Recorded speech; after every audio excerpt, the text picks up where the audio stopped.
Hi, this is Dan Sullivan. I'd like to welcome you to the Multiplier Mindset Podcast. On today's episode of the Multiplier Mindset, I have just a really great story. And this is Colson Steber. He's a marketing research company. He lives in Bradenton, Florida, where it's warmer than it is where I'm right now.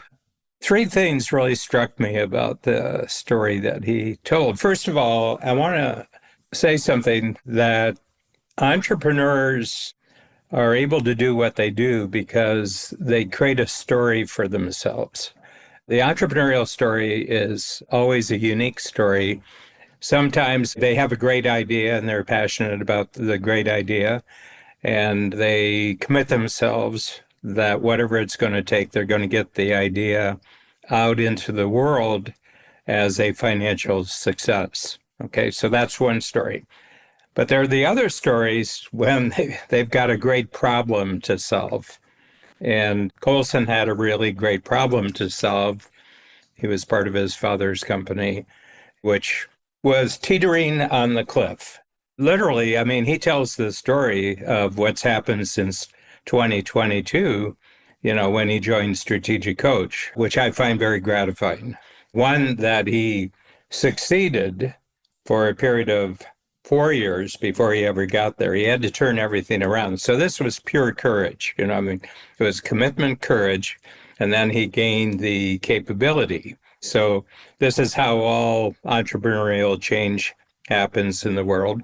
First of all, you have to commit to having a better result, but you don't have the capability to pull it off. And then you have to go through a period of courage. And this sounds like a 4-year period of extreme courage on his part. And then he got the capability. All of a sudden, the money was coming in, but now he had created a company that was a trap for himself. He was doing everything. Okay. That's not as bad as where he was when he started, because now they were making money, but it was creating a trap for him. He had a severe ceiling of complexity. He was just doing everything. So what I love about Colson's story is he went inside of himself. He had to get a grip on himself. And then he joined EOS, which is a great collaborative other company with Strategic Coach. He had to get a structure in place for his entire company. He had to get a structure. And we have hundreds and hundreds of our Strategic Coach clients who use the entrepreneurial operating system, which was created by a client inside Strategic Coach. It's created a wonderful management structure for our Strategic Coach clients. And he did that. Then he got to the point where he was enough in charge, other people, he had skilled people around him. And then he was making enough personal money that he could join Strategic Coach. And we have very high standards for the people who can come into Strategic Coach. After 3 years now, he's got a self-managing company. He's being freed up to do what he loves doing. His personal life, it's giving him confidence. And the story that he tells is what's allowing him now to deal with the future, because he knows how to perfectly transform himself and transform his company. Now the story he can tell that using his market research company, he can help you transform your company.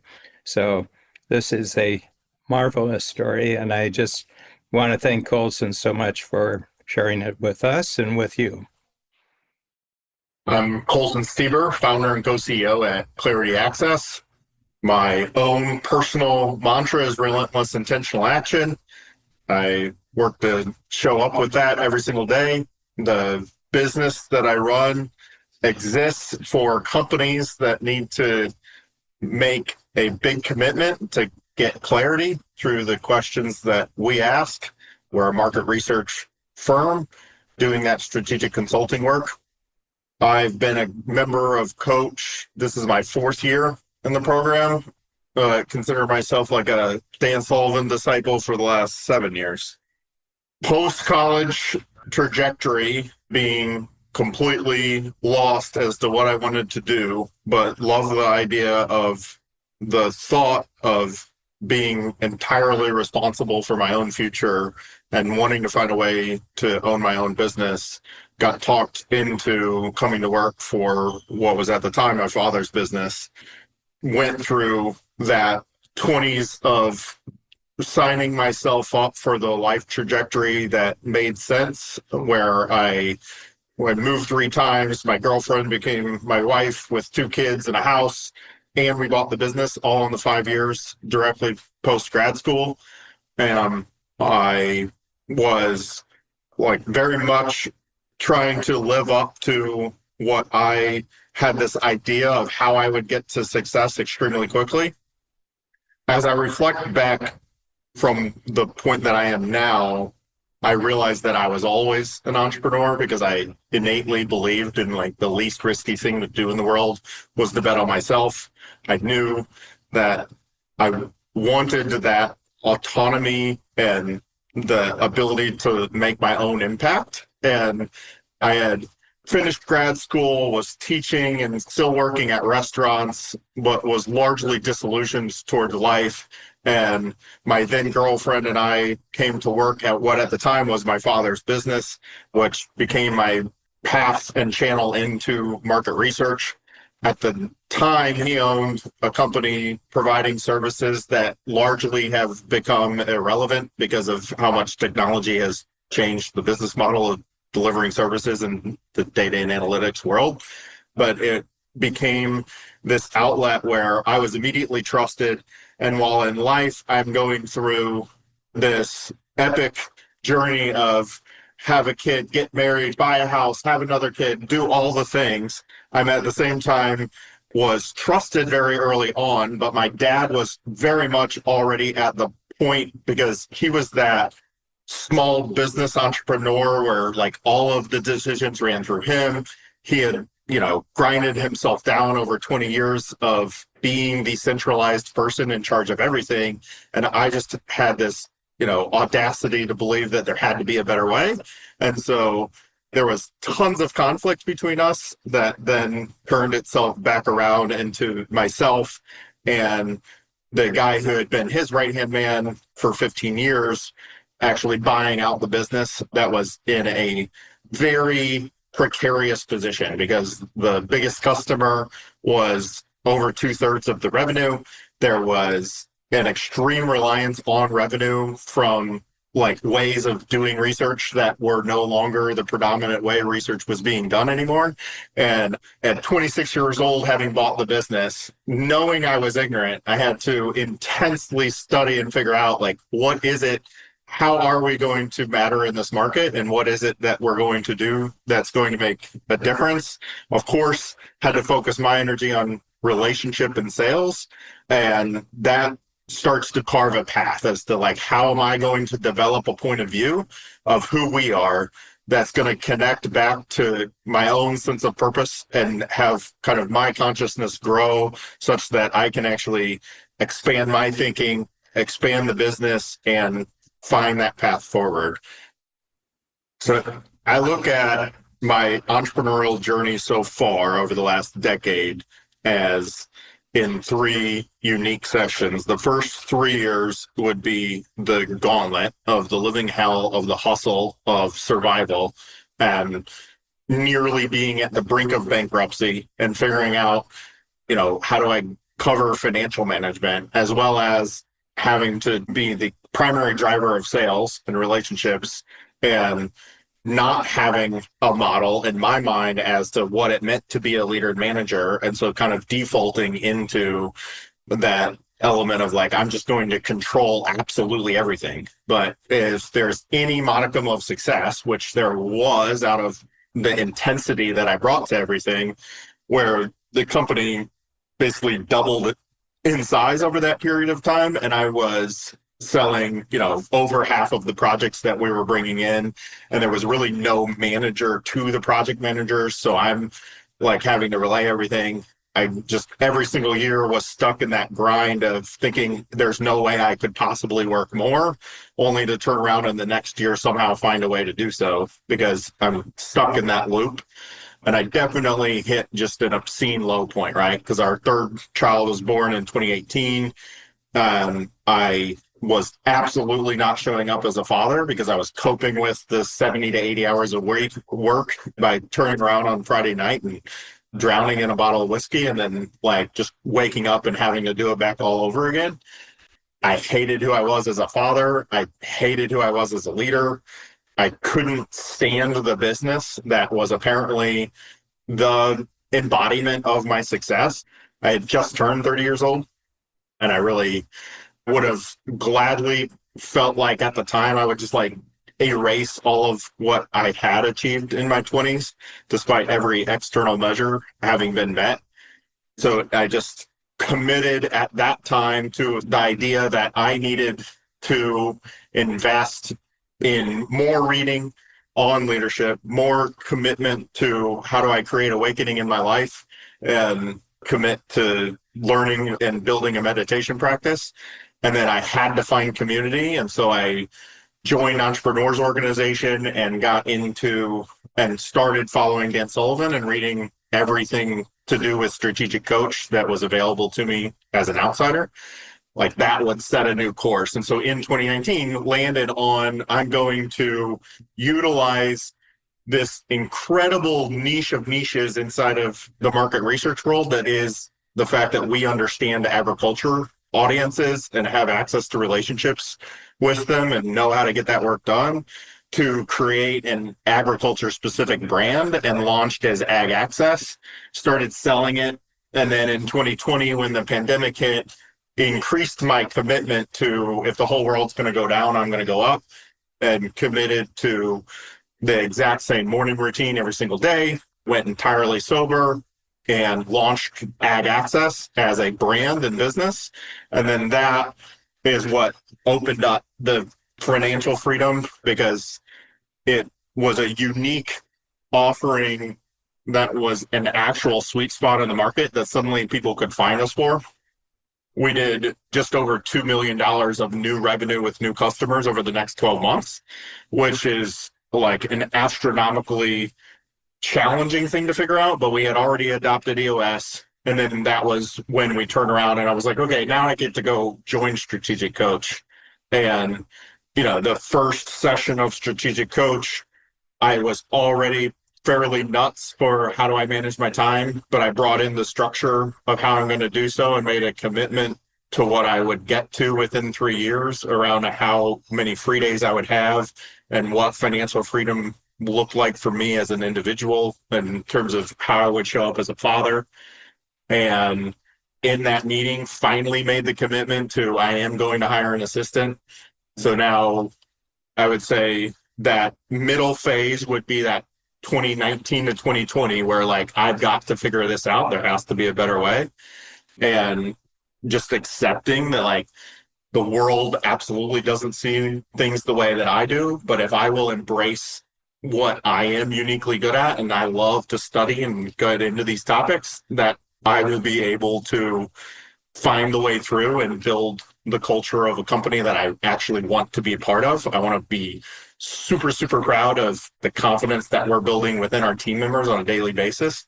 And that culture finally shifted, right? So then in 22, I would say we really had found our identity, actually had a culture, and like there was an immense amount of pride. And now there's been this building out my impact through creating value and building that unique ability team over the last 3 years that Strategic Coach is absolutely the accelerator for, because I have expanded my thinking so much and my confidence in myself as a leader has completely changed.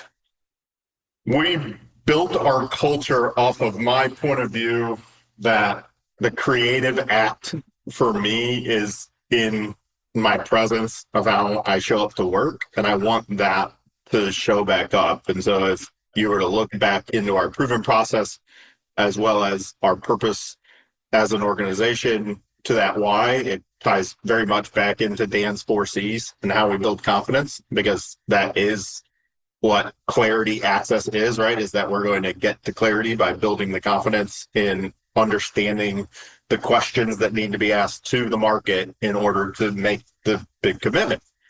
So how that shows back up in the business, I always wanted to be like a professional sports athlete, but never was willing to put in the level of work and dedication to it that would suffice. And I love the theater, and I love Dan's analogies back to the theater, where fundamentally that true genius zone unique ability is that 1% of time that creates 50% of the output, right? So there's that 80-20 rule layered 3 times, is that you're going to put in an incredible amount of preparation so that you show up exactly right in exactly the right moment where you make the biggest difference.